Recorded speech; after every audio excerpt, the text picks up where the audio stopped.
Hey guys, I want to welcome you again to the Three Circle Podcast. This is Beyond the Weekend. My name's Chris Bell. I'm a part of the pastoral team here at this amazing church known as Three Circle. Local, regional, global, that's what it's all about. We want to take the gospel to the ends of the earth, but we also want to take it to our backyard. That's local, regional, global. That's what we're all about. And hey, we're in the middle of an incredible series right now as we walk through a very familiar story in the Bible, but it had way more to teach us than we thought. Maybe those of us that have grown up with that familiarity, and so we're going to talk about that a little bit today and get to know just a fascinating guy. I could not be more excited about having a guest on today. This guy been around here for, I don't know, 8 or 9 years, I would think. I don't throw this around. I've been around a lot of talented people. Our guest today, no question, is one of the most talented people I've ever been around. He's got an amazing voice. He's an amazing instrumentalist and songwriter. But on top of all of that, this guy's got a heart for Jesus. It is infectious. He leads worship in a way that is, it's just powerful. And so, and anyone that knows him and has experienced it knows that. So I could not be more excited for you guys listening to get to know today the one and only John Martin Davis.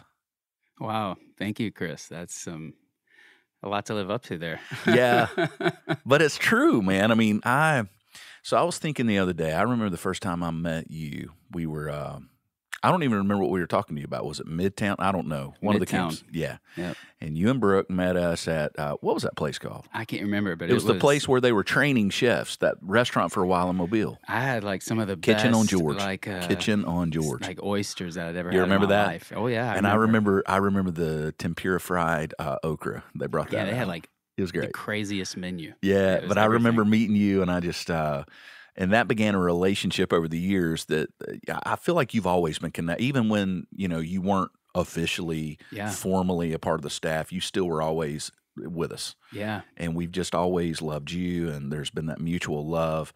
And I just, as we jump in, because you're about to step into, we're going to talk about it. You're headed to New York City, a place I love, and we've done that together as well, you and I. Yeah. We've gone up there together. Yeah.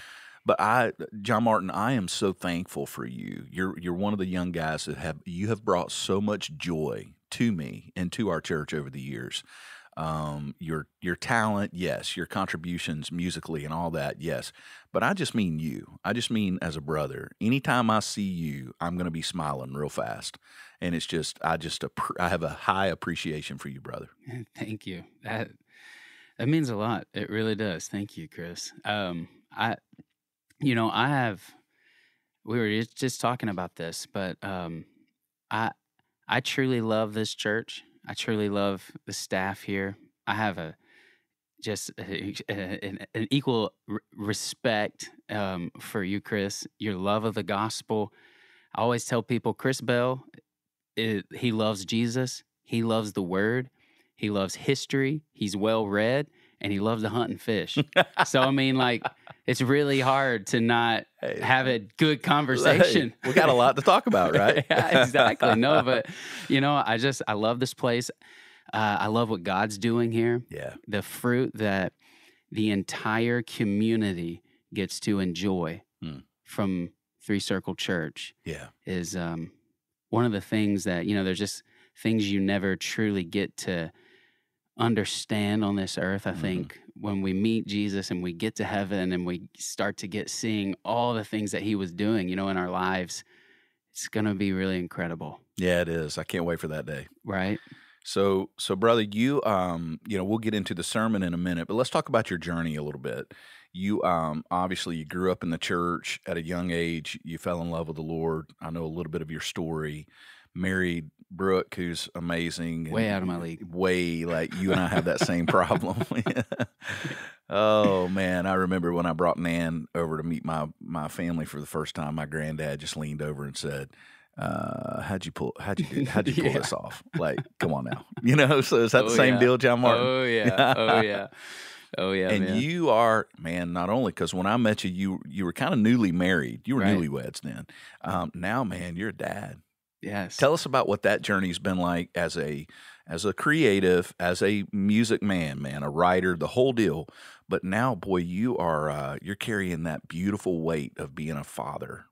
Yeah, it's something that, like I could have never imagined the feelings that I would feel. We got married young. We were 20. And it's like there was nothing weird. We just wanted to get married. Yeah. We were just ready. We knew, and we were in college. I was in college. I love you said nothing. There's nothing weird. Yeah. Like it was like Yeah. like sometimes people get married early for Right. different reasons, but it was just we just Yeah. were just so Why waste in any love. time? Yeah, exactly. Okay. So we spent the next 10 years of our life growing up together. Because when you're 20. Oh, you think we got married at 23, and we did some growing up together. Yeah, my wife and I. We've gotten to experience really, really low lows, Sure, and really incredible highs together. And I think the greatest of those would be our children, of course. And that's been incredible. What for me as a worshiper, and as we all are, but like somebody who gets the opportunity to actually like lead congregations in worship, like it's been for me is seeing my son and starting to look at this relationship I have with my son through the lens of our Heavenly Father and me. Mm-hmm. And it's given me this deeper revelation of the Father's love, of what when Romans says, we've not been given the spirit of fear the spirit of an orphan to fall back into fear, but we've been given the spirit of adoption by which we now call out Abba. Yes. And it's like, okay, now when I'm worshiping and I begin to lift my hands to the Lord, sometimes I'll get an image of like my son. Oh, wow. Looking up at me and lift, and he says, and I'll just hear him be like, this is how I'm seeing you right now. Just keep your hands up. I'll hold you. And you can kind of get it more, right? Yeah. I remember when we had my son, who's now a senior in high school at John Martin. Can you believe that? That's wild. But I remember when we had Gabe, my first son, and I remember I'm at the hospital. We go through all that. We get him home, and it still had not fully hit me. You know what I mean? I mean, it's starting to, but when it really hit me, bro, is I got in the car. We needed something, diapers, whatever. And Nan and Gabe's at the house and my mother-in-law. And I said, I'm going to go get it. I got in the car and headed down the road. And something inside of me, and it hit me out of the blue. Could not stop thinking about him, wanting to are they taking care of him? Something had happened. Yeah. And it hit me. I was like, oh my gosh, you're a dad. Yeah. It was this thing. I could not get back to that house fast enough. Right. And when I realized it, I realized right then in that moment, sitting in the car, I had changed forever. Yeah. I wasn't the same guy. Yeah. Is that true for you? Oh, for sure. I mean, everything changes. Your perspective changes. My life is no longer about me. Bingo. It's about him. It's a big one, isn't it? Oh, that's a big one. Why do you think that? Because marriage does that in a way too, right? For sure. It certainly does. But maybe it's because the two of you, when you're married, my wife and I, we both kind of came to those realizations together. Yeah. That it's not about us only anymore. Right. That we've got this life depending on us now. It's not about just where are we going to eat tonight, or we're going to take a vacation this year. Yeah. The now, answer to where are we going to eat tonight is nowhere. So true. Because we're broke. Yeah. Right. Yeah. And my child, I don't take my kid anywhere where he has to be quiet or sit still. Yeah, because it's not going that to work. Ain't gonna happen. Yeah, we tried all that. I love it, man. You have a beautiful family, and so your musical journey. You are tremendous musician, and I want to talk about a certain song in a moment that's important and it's personal for you and I, and for our church. But I want to hear the journey first, because clearly a person like you had to know pretty fast as a kid that music was going to be a big part of your life. When did that happen? Yeah. Well, I can't remember a time in my life where I wasn't playing an instrument or singing. My parents, go back to my grandparents, my grandfather, who's 93. Is he's still with us? And he's still with us as of right now. And he he started off his ministry as a worship leader. Really? But the story goes is like his pastor finally came to him one day and said, "Hey, if you're going to preach that much in between your songs, you just need to decide if you're going to be a worship leader or a preacher." That's great. That's great. Because he had all these things to say, and he was like, "You know what? The pastor's like, "Bro, I'm preaching." Yeah, he's like, "Hey, man, we kind of just need someone to lead worship," that's kind of how the story goes. And I love it. And so he was a preacher, he was a pastor. He was a dean of colleges. He was a missionary. My dad was born in Venezuela on the mission field. Wow. I did not know all of this. Yeah. And my grandmother would sing for all of their things. Wow. On the was mission field. She a good singer? Oh, yeah. Beautiful, beautiful voice. Okay. She sings Sweet Little Jesus Boy. Okay. And it's like. What is it? Give us a snippet. What does that sound like? Sweet little Jesus boy. Oh, come on. That it's an old song, man. It's so beautiful. Sings it. She used to sing it around Christmas time every year. And I bet it just killed every time. But yeah, like the whole church was just like, yeah, right. when's she gonna sing it? We're ready. And so then my parents were musical. My mom and dad both have amazing voices. When I was 5 years old, I started taking piano lessons. Took some cello lessons off and on. I wasn't quite disciplined enough to be a cellist. I love a cello, bro. Me too. So just to hit the pause button for a second. So cello and violin are two of my favorite instruments. Oh, yes. And I think that they are emotional sounding instruments. Absolutely. Does that make sense? Like you draw that bow across that cello and I feel it in my heart. Oh, yeah. I don't know why. Oh, yeah. What's going on there, bro? I think it's this. Like, we're made in God's image, right? Okay. And it says that the stringed instrument pleases the Lord. And so I just think that, like, we get a piece of that in us. And so when we hear it, it's moving our heart. And the Lord's like, oh, it moves my heart too, brother. That's why I made it. That's beautiful. And so it's like So you gave it a connection. I gave it a shot, and my stringed instrument probably did not please the Lord as much as because when you drag a bow across a string, it's either there's no middle ground. I was going to say that. Yeah, you're right? either good or bad. Like you can fake it on I'm not a great guitarist at all, but I can strum along and it's not bad. Yeah. Bro, not that you put a violin. The violin. Yeah, it's either you're either good or you're just not. Like, man, you got it, or man, let's just figure out what else you got. Let's do something else. But I learned guitar when I was like 11 years old, and then man, I just kept going. And then in the 7th grade, my youth pastor, Chris Shepard, gave me an opportunity to be in the youth band and.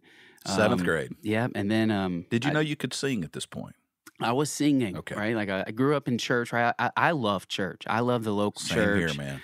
I mean, I just love it. I love it. And grew up in it from a baby all the way until Did your now. church give kids opportunities to use their gifts? Yeah, we had an awesome kids choir, and this was a First Baptist church, and at the time I was in Brookhaven, Mississippi, I think, when I was really starting to figure a lot of this out. And, man, we had all these at First Baptist Brookhaven, we had all these awesome children's productions and children's choir. You get to audition for the solo and everything. It was just a lot of fun. And it is Zach Adamson and I have talked about this. I didn't realize your background was in that, but we've often said if our churches had not done those kinds of things, he and I would not have probably, ended up doing what we do. Absolutely. It's a big net, I think, that we're throwing out for the next generation. Oh, yeah.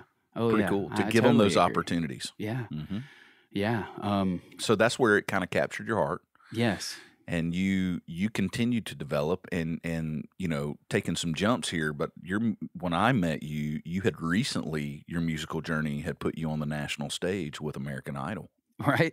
And I don't usually bring that up. I'm bringing it up, though. But you always bring it cool. up. And the thing that I think is so cool is that our dear brother, Keith Urban, encouraged you, right? Keith Urban was like, you're pretty good, bro. Yeah, I mean, John Martin, Keith Urban told you were good. I mean, you got to tell the world about that. It's like, how did he sound? Did he, was he like John Martin?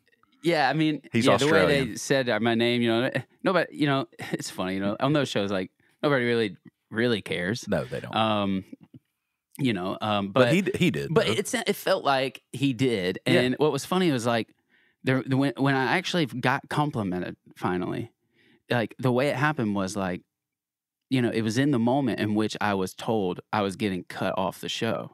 So, they're like, hey man, you didn't make the cut on this round. And he goes, but that doesn't mean you're not good. You're good. Keith Urban said that? Yeah, he's like, they just didn't want it, because they don't make the decisions. Right. Spoiler alert, Yeah. They're going to come after this podcast now. Probably so.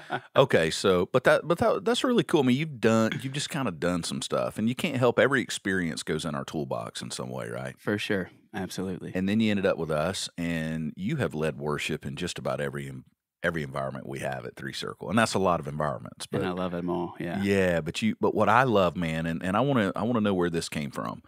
I have never seen you mail something in. I've seen you in front of kids. I've seen you in front of teenagers. I've seen you in a coffee shop with old beat up speakers. I've seen you you and I did a pastor's theological conference in New York City. I've seen you in just about every kind of environment, and I've never seen you mail it in. You are the same John Martin in front of 12 pastors in New York City as you are in the big stage at Three Circle with 2,000 people. I mean, you're just the same dude. Where did that come from? What did someone instill that in you, that you give it everything you've got every time you're up there? Yeah. Well, I would say, like, I think some of this goes back to my dad. The way my dad raised me was like, our yard, you would have thought, we were the players club, in our house. Really? Because my dad was so serious about the yard, and and the beds were, and I'm the crazy yard guy, and down in Foley. But so it was immaculate. Yeah, it was beautiful, brother. Wow, I mean, where we grew up in Sontag, Mississippi, it was 60 acres, and it was, I just bush hogged this 1/4-mile driveway every week, and we had, I mean, it was gorgeous out there. But so I think from a young age, like, my dad would always instill, like, hey, no matter what you're doing, we're just going to do it as best as we can. What's the best way we can do it? And he's an engineer. Okay. He's a metallurgical engineer, so he's got this. The detail, right? Yeah. He's very detailed, and he also loves a plan, and he loves to read all the instructions before we build anything. Right. He's reading the whole book. And so how did that work with you being a creative? I mean, do you feel like, is that a unique thing that a guy as creative as you also has some of that built in from your dad? Yeah, well, I mean, it's still it's still the thing that I have to work on the most. It's Sure. Because of the creative part of me wants to be dreamy and wants to, like, think of just big picture, and just like I love to pioneer. So, like, I love to think of, like, where could this go? Yeah. Now, I'm not gonna be the person that might be able to tell us the detail, like, right, like, this is how, that's like Blake Stanley. He'll be able to tell you, this is what we want to do. Well, then this is how we're gonna do it, man. You just nailed it. And that's so, why I hired it, because I've got that people, creative side. Yeah. And I have to now, but all of us guys who love to dream and all, though, we have to have enough of the feet on the ground part of it, right? Oh, yeah. Because you won't get anything done. Exactly. You got to still be able to run with it and still get, and that's why I think Zach Adamson is such an incredible worship pastor. Because he's a balance, creative, isn't he? And yet he is so organized, and he can make sure and follow through, and he's so consistent with it. And he is unique, so I can't say enough things about Zach. Man, but he just not a very nice guy, though, right? Or good looking, Yeah, I'm telling you, it's like, what are we going to do with this guy? I mean, to be as unbelievably gifted as he is, and then be one of the most humble, nice dudes you'll ever meet. Yeah, I'm not. Yeah, I'm thankful they made him in a laboratory. Yeah, you know I know, I mean? right? Yeah, I'm just thankful I got to meet him and know him. And I will say, like, back to this worship on the stage and being in front of the numbers and whatever, especially for any, like, body who might be listening right now that is a worship leader or is an aspiring worship pastor, is going to school for worship leadership.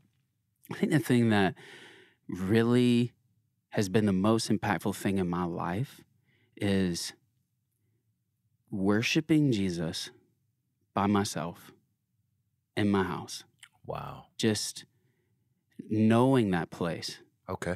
And you learn that place, and you learn what it's like to sit in your bedroom and actually go there and actually worship and actually take the time to quiet your heart and like David said, like, meditate on the word and then just begin to sing a song to him. just begin to learn. Like, I think of that Levitical place in the Old Testament where these guys were just set apart to just worship and take care of the temple and do the sacrifices and just be there and be with God, ministering to him in his presence. And so for me, it's like if I stay consistent in being a worshiper of Jesus, like Mary in the Mary and Martha story, like staying at the feet of Jesus and just being in that place with him, then when I get into an opportunity where, like at Three Circle, like where I get to come and be a part of this team and be a part of the incredible gatherings that happen here, in those moments, I'm easily able to go to that place with just me and him. Because you know how to get there. You've been there. Because I've been doing it, and I hopefully have already done it that day. That's a really good word for, like you said, worship leaders. Do you think that there are, and again, I don't think there's an intention behind it, but do you think there are people that try to do public ministry that have not done the private work to support it? Yeah, absolutely, and not from a bad motive. We've probably all been there. Yeah, and we have, absolutely. But it's hard, I guarantee man. I have. Oh, you know, and because it is hard because we love Jesus, so we want to do for Jesus, and then but we forget that there's this step before just going and doing, which is just abiding and just being and just like, you know, he wants to know us. We need to know him. It's intimacy to know and be known. I love how you phrased that, by the way. That's really good theology just dripped out of you. Ooh. You said he wants to know us. We need to know him. It's really good. You need to chase that more. It sounds like a song. Yeah, right? Wow. Thank you, Lord. because there is a difference. God has no need. That's what Paul said. Mm-hmm. He doesn't need anyone. He's not made with human hands. He doesn't have to be protected, or he has zero need. He is the triune God is self-sufficient, but we do need him. We need him. But the thing that's beautiful is he chose us. Yes. He wants us. Yes. Yeah. I think of like Hosea, right, where he says like, I don't want just the burnt offerings. I want to know you. Yeah, man. You know, like he and so there's this. He didn't place, want to go through a ritual. He wanted. Yeah, and that's the beautiful story of Jesus, where Jesus comes and Paul says like it's like he's by his blood we've been reconciled to the heart of the Father, and it's like this beautiful place now where because of Jesus. Because of the blood, because of this amazing salvation, because of the beauty of the gospel, we get to come right in to the presence and get to know him. It's astounding. And just open up our hearts to him. And I think as a worship leader, if you're in that place often, well, there's like a place of humility that begins to grow in you because you realize how little you are and how big he is, how amazing he is and how inadequate you are, yet how much he has said, no, like, don't get in this like pitiful place. Like, I love you. I've died for you. I've raised you. I want to seat you with Christ in heavenly places. Like, you're my son. So then, like, when you're worshiping in any environment, whether it be kids or like, I got to do the SOAR ministry Sunday. Isn't that amazing? Everybody should just, you know, I mean, not everybody, okay? Like, they don't want everybody back there, right? But like, if someone got a chance to serve in the SOAR ministry at Three Circle Church, do yourself a favor and go back there. Because when I was back there, we were singing, you know, and they're just playing and making all these incredible sounds with their instruments. And there's all these beautiful people in there. In the room, everybody's just smiling. I left that room and my cheeks hurt. Oh, yeah. Because I had been smiling so hard. Pure joy, right? And so I think it's like whatever situation you find yourself in as a worship leader, it all comes back to that place where, oh, this is all about you. And there's this intimacy that comes out. And then you go to that place where you are with just you and the Lord. And then we're able to take people into that place. Because not everybody might be in that place. And they don't know how to get there. That's if you wonder what a worship leader does, many things, but one thing a worship pastor, a worship leader does, I think, is takes us down that trail. Yes. That we need someone to lead us down, right? So and I'm oftentimes in that place. I need someone to lead me down that, you know? Yeah. And so I think those are the things, you know, That's awesome. that the Lord has used the most to keep keep me in that place, and I pray that He will. That's really good, man. Really rich stuff. So one thing I could not have you on the podcast without talking about, it's just one of my favorite stories over the years. I was doing a series on the disciples, and I was gonna no, it was not. It was about a disciple. I had done a disciple series, but then I remember it was an animal series. That's right. It was called Wild. And we were That's talking right. about, it was an animal. Yeah, it was animals from the Bible. How we ended up on that song? And so when I looked at the story of Simon Peter, I just think that rooster, that crow, just jumps out at me. I'm like, there's a rooster in the Bible. Of course there is. And so I remember calling you, I think, or maybe we were face-to-face in a meeting, but I said, John Martin, I think there's a song here, man. I think this is such powerful imagery. I told you what I was going to do with it and how we were going to talk about Peter, and that, Jesus would often call him Simon and then call him Peter, and Peter was his new name that Jesus had given him, and Simon's the old guy. Yeah. And so like you do with that gift God gave you, you were like, well, let me tinker around with it. And I'll never forget when you called me and said, hey, I'm about to send you something, see what you think. And I listened to that demo of what you entitled The Battle of Simon Peter, and it just floored me. Like, literally, I could not believe what I was listening to. And so that became that was a big song around here for our people, and it's become like other churches have used it. I love that. Yeah, it's just gone all over the place, but it's really a chilling, very powerful song about the battle. So I would love for you to just do a little story behind the song real quick. How did you write that thing? Did it come fast to you? And did the imagery of the rooster crowing at him and all that, did that just kind of bring it to life? Like some songs that you do, like you like tarry over them, you're like, oh man, you have this chorus or you have this idea and you're kind of driving in your car and you're constantly making voice memos and you're thinking here and then you're sitting down and maybe you bounce it off a few other people. Like with this song, I remember you told me all this stuff and you like kind of laid it all out like you just said and it's this battle of Simon Peter.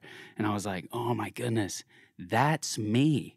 And so there was this place in me that was like, oh wow, like this is me. This is in the season of life I was in, the flesh was trying to rear up against the spirit in my heart. And there was a serious battle going on.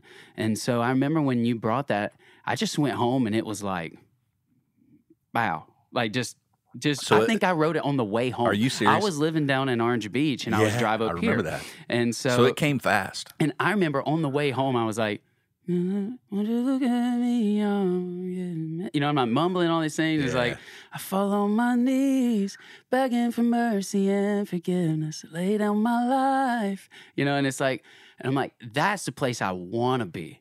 But the verses, to me, were the place that I was at. But I knew there was a place I was going where there was surrender coming. And it's and for me, out of writing that, I was just trying to get to that place. Yeah. But then, like, I knew there was also this mission. Like, there was this task that you had given me, like, hey, man, we need this song. We're going to use it. I think there's a song here. I want to use it for, and I'm like, yeah, absolutely. Let's write, because I'm a creator. I love to write. And so, especially when someone's like, could you write on this? It's like, ooh, this is going to be fun. Like, because we're going to stay in these box, Yeah, we kind of built the box for it. Yeah, but it was like amazing. What I thought was cool, and you just brought it out, is the structure of the song. The verses really are him. It's kind of Peter's heart. I'm broken. I have messed this up bad. But then you took us there. The chorus to me is the destination. It's kind of where Peter was going to end up. Yeah. That he surrenders and all of that. And that's the beauty of that song to me, is that it's like two different things happening. Of course, the battle of Simon Peter. Man, that just was one of those great moments. I did a men's conference a few years ago, and they had been online and heard that song. That's so good. And they didn't know that we had written it in-house, so we got them all that. They were like, will you come preach on the – here's what I get. Can you come talk about that rooster? That's basically what I got. Why don't you come do a men's conference? Can you talk about that rooster? That rooster and by song? The way, that rooster song. Can y'all do that rooster song? So it's we can call it whatever we want. It's the rooster song. Oh, dude, yeah, I know it, right? I'm just like, what a great thing. Again, like just the thought of like this battle and then this rooster crowing and that first verse, would you look at me? I'm a conflicted man. I've got a double-named heart with a rebellious hand. Yeah. The rooster crows and I ignore him still. It's like the words of my lips had the intent to kill. It's like, and it's like, wow, Lord, you know, and see, that's how it hit me. I had no idea what was coming. So I remember opening it on my iPhone and listening, and those lines start coming out.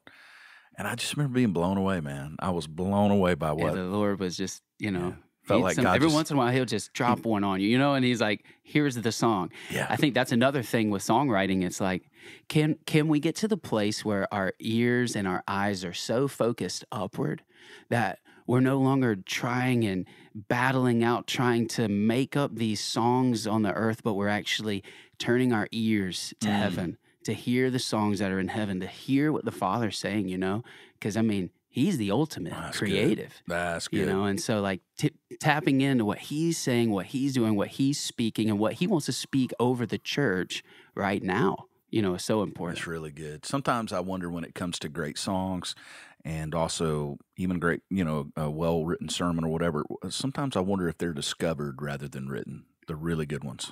I love that. I love the way you just said that. Yeah, it's waiting on me. I got to get there. I got to do the work. I've got to rappel down into the cave and do the hard work of finding it. But it's sitting there waiting. It is. You know. Yeah. But it takes getting there. That's it takes good. Discovered. There. You know what I mean? Yeah, that's really good.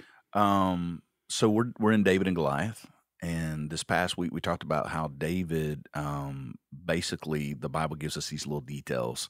When he's about to fight the giant, he grabs stones, a stone and a sling. He grabs 5 of them, and he makes sure they're smooth. Yeah. And we just kind of broke down, you know, what's sitting right in front of you when you look at the text. That David, number one, refused to fight like everybody thought he should. Like everyone that day thought whoever fought Goliath had to do it one way, and that was hand-to-hand combat. It's like no one considered just shooting the thing, you know? Right. And so David refuses to fight like everyone else. He has decided that he is going to be who God has prepared him to be. He's a unique guy. He is a shepherd, not a soldier yet. He does not know how to fight with a sword. He knows how to fight with a sling. So he's like, I'm going to be who God's called me to be today. I'm not going to, you know, and I told the story of Dave Matthews. We went and saw Dave Matthews, and he didn't do his biggest hit. You know, it's like, bro, you know, there's a reason we all paid this money to come hear you. Yes. We want to hear the hits. So what does that invoke for you? Just to touch on the sermon from the past weekend, John Martin, when you think of the fact that David stayed true to who he was, and that ended up being the winning strategy. Have you ever been tempted as an artist in your journey to try to fill someone else's armor, so to speak? Yes, absolutely. You know, I can think of multiple times. I can even think of, there was a time in my life, and there's nothing wrong with people who sing secular music, you know sure. what I mean? Yeah. There's plenty of people that love Jesus, and that's their mission field. No, absolutely. And they're doing an incredible job, and they live with such integrity, and they write incredible songs that everybody wants to listen to. Mm-hmm. There was a time in my life where I wanted to just be famous. Okay. And so I just was like chasing this thing, and I was throwing all these things at the wall, you know, like maybe I'll go do this. Maybe I'll try doing this music. Yeah. Maybe I'll go down this road. And I realized I had never stopped once to ask the Lord what he had written in my book and what he had for me, the plans that he had for me. And as I did that, I realized that I had to surrender all these things in my life because I had been chasing something that I had cultivated instead of something that God had placed in me. And you know, when we do works with our own hands and we do that, then we have to sustain that. But God sustains his work. I believe that. That's a good word, man. And so I wanted to stay. So I finally got to a place, and this is very summarized, you know, but like I finally got to a place where I realized, okay, God, I got to lay everything down because I'm spinning. I don't even know what's going on. It's not working. And obviously like, you know, and then finally I begin to hear the call of the Lord and begin to hear what he's doing and what he's calling and pulling me into.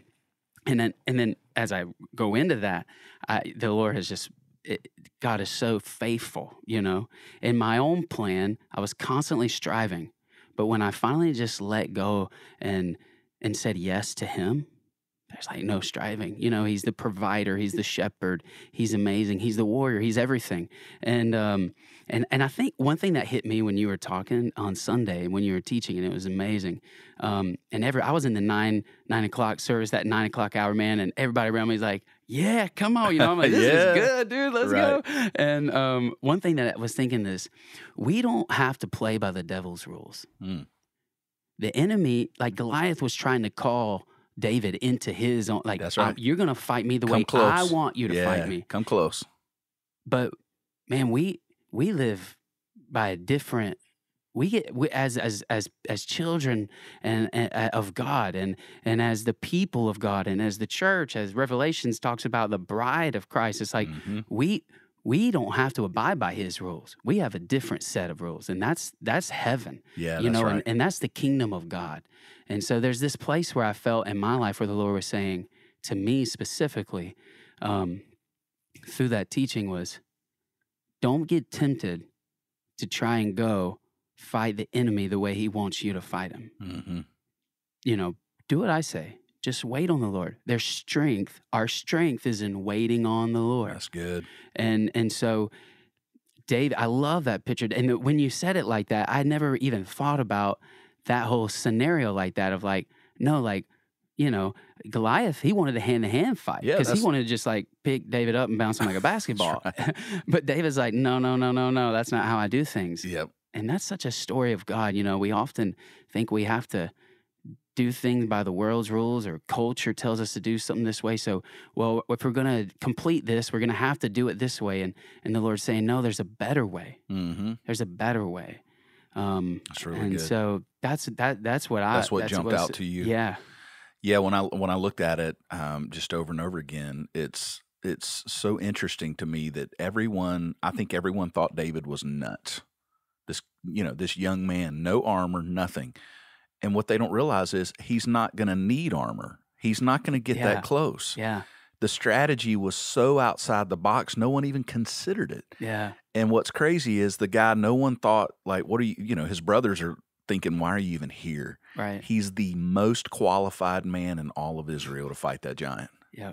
He's the one. God's been preparing him forever. And no one knew that all those hours out in the field, was getting him ready to make one most important shot of his life. Yeah. And I think that's true for all of us. I think there's so much we can learn there.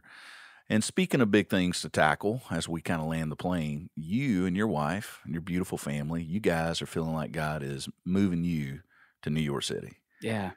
We have a great partnership there with an incredible church, Movement Church, with Mike Doyle, and we love him. And we sure do hate to see you go. We're still not sure, if you're in the Lord's will or not here, but right. I know you, so I know you prayed it through. But just tell us, if you would, so that we can all be praying for you and the listeners can as well. What are you about to do in New York? Yeah. Through the partnership with Three Circle, I met Mike Doyle in 2015. Since then, we've had this relationship, and we've led worship a little bit for Movement. We've done a Movement conference in San Diego with him. In October, I took 16 young adults to just worship on the streets all week. Yeah. And through that, we saw the Lord do so many incredible things. Salvation, all kind of stuff. And so we just really felt, as we were praying and thinking about everything that was happening at Movement, in our own lives, in just like what's happening in the world, what's happening in New York City, what's happening in the United States, I kept hearing the Lord say, will you be the friends of the paraplegic to the people on the street?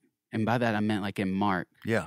Where they drop him through the roof. These guys that drop this guy through the roof, and they get there, and there's no room. They can't even get to Jesus at first.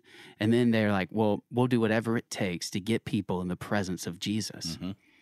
And that's been sticking out to me. And as a worshiper, and as a grandson of an evangelist, I've always had this place of like, I really want to evangelize. I really want to. I want to give the Lord that as much of my life as He wants to me, just declaring the gospel on the streets or anywhere. And I just felt like the Lord was saying, will you do whatever it takes to get these people into my presence? Okay. And I said, yes. And he said, go on the street. This is like through prayer. Yeah, right. I've had like 6 random outside. Sure. I'm not like Moses. I don't stand face to face to God. It's through just prayer and fasting and just, Lord, what are we doing? Word. Yeah, I know you're the a man word. of the And then, word. having people speak in and asking other people to pray and all this stuff. And then, so we really feel like God has said, just go and worship me on the streets. Go worship me on the streets. Lift up my name, exalt my name, and I will move. And I will move. And like Peter said, like, Lord, you stretch out your hands to do these things. Mm-hmm. And so our goal for the next year, obviously, we're going to be going up, partnering with Movement Church. We're going to be with Mike. We're going to be with their worship team and loving on them. And we're starting a Tuesday night prayer and worship gathering in Union Square at the St. George Episcopal Chapel. Oh, this is a beautiful, historic. Oh my goodness! I'm just like, I can't believe the Lord's going to let me go do this for a season. And so we're just going to be on the streets. We're just going to be loving on Movement Church and believing just that the Lord is doing great things, and I love Mike because he's got such a heart for revival. Yeah, Pastor Mike, great guy. And so my wife and I, we have a heart for revival, and so we're just praying like, Lord, just come, just bring revival, like you've never done before. It doesn't have to be this one huge thing, but we're just saying, would you bring revival to the hearts of these hurting, lost people that desperately need to hear the good news of the gospel? Come on, man. That is a worthy cause, and while we hate to see you go down the road, you're always a part of us. Yeah, I feel that. And you're a part of our family, and we're all going to be praying for you. And so thank you. Thank you for all that you've contributed here to make this house, this place, a place of joy, a place of beautiful creativity, God-honoring, Christ uplifting. You've always helped us do that for multiple generations here, for kids to adults. So we love you, bro, and we're behind you. And if you joined us today, our hope, mine, and I know John Martin's heart, is that we have stirred somehow your affection for Christ, for you. John Martin and his wife, they're saying yes to, their yes cards on the table, and it's leading them to do something huge, but also scary. And he may do that for you too. And I would just ask you today, as you hear this incredible young guy who's just continues to put that yes card on the table, how about you? We're looking at David walking down into that valley. We need to ask ourselves, are we putting our yes on the table? Mm-hmm. And are we all in on whatever God has for us? And then other than that, we just hope that today maybe you have been reminded of just how great and good Jesus is. Whatever you're going through, be encouraged today. He, our great King, has overcome. He has overcome. The champion of the story of the Bible is not David, it's Jesus, and he has overcome. Amen. John Martin, thanks for being with us today. Thank you, Chris. I really appreciate the opportunity, man. Awesome. And thanks to all of you for joining us again. Hey, check us out again next week. We're always going to be right here in the same spot at what we call the 3 Circle Podcast.